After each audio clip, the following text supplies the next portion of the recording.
xantu maxay tahay markaasuu ugu jawaabay dikraka akhaaka bimaa yakrah waa walaalka oo aad ku sheegto wuxuu karahsanaayo walaalka oo aad ku dhahda hadal uu nacaayo waa walaalka inaad ku dhahdo wax qaab daran saa darteed waa walaalka oo aad ku sheegto waxaan daayiq markaa u ahayn iyo wax markaa uu nacaayo saxaabadu waxay dhaheen rasuulkii allow waxa aan walaalkay ama walaashay ku sheegayo hadday ku sugan yihiin ka waran rasuulku wuxuu yidhi waad xamatay sala allahu calayhi wasalam haddaysan ku sugnayn ka waran waad ku been abuuratay waa buhtaan waa been abuurad buu yidhi nebiga sala allahu calayhi wasalam sidaa darteed waxay ku sugan yihiin iyo waxaysan ku sugnayn waan isugu darnay buhtaan iyo ifki iyo been abuurad ayaa loo kordhiyey war shaqada waxaan maanta shaqo ka dhigana aan iska dayna walaalayaal war dadka islaamkaa da'biya caade ay leeyihiin ma aha xanta war wax lagu yaqaana gabar muxajabaa ma aha war wiil ahludiina waxaan lagu yaqaanaa ma aha war dadka ixtiraam iyo qiimay naga mudan yihiin war muslimiinta inay isu duceeyaan ayaa la amray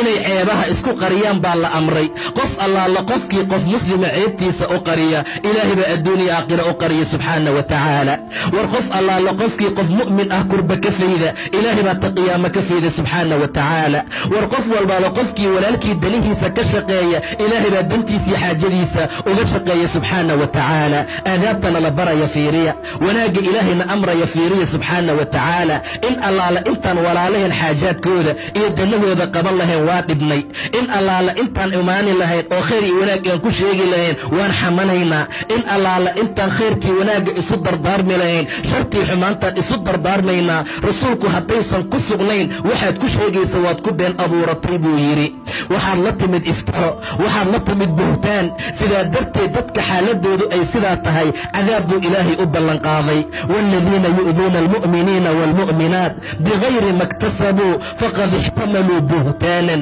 wa ifman mubiinan been abuurad bay xambaarteen buu yidhi ilaahay waxay ambaarteen oo ay qaateen been abuurad iyo dembi cadiim ah war dadkii muslimiinta how dadaala war khayrka iyo wanaagga badiya ilaahayna in badan ka caabuda oo khayrkii wanaagga ku dadaala rasuulka abaadar ayuu la hadlay markaasuu yaa abaadar iyaaka waalghiiba xantaan kaaga digaya waxyaabo fara badan baa la amray waxaa ka mid ahaa kiibada inuu iska ilaaliyo waayo way ka adag tahay zinada way ka dembi adag tahay sababtu waxay tahay buu yidhi nebiga axadka marka uu zinaysto uu rabbi u tooba keeno ilaahay toobada wuu ka aqbali oo cid kaloo dembi dhaaf uu weydiisanayaa ma laha amaa xantu waxay u baahan tahay marka ilaahay cafis la weydiista ka gadaal qofkii la xantay in loo tago waxaad kala kulmi doontid ma ogid war dadka mu'miniinta icraafkooda iyo sharaftooda daaya war luxuumtaan dadkee la cunaya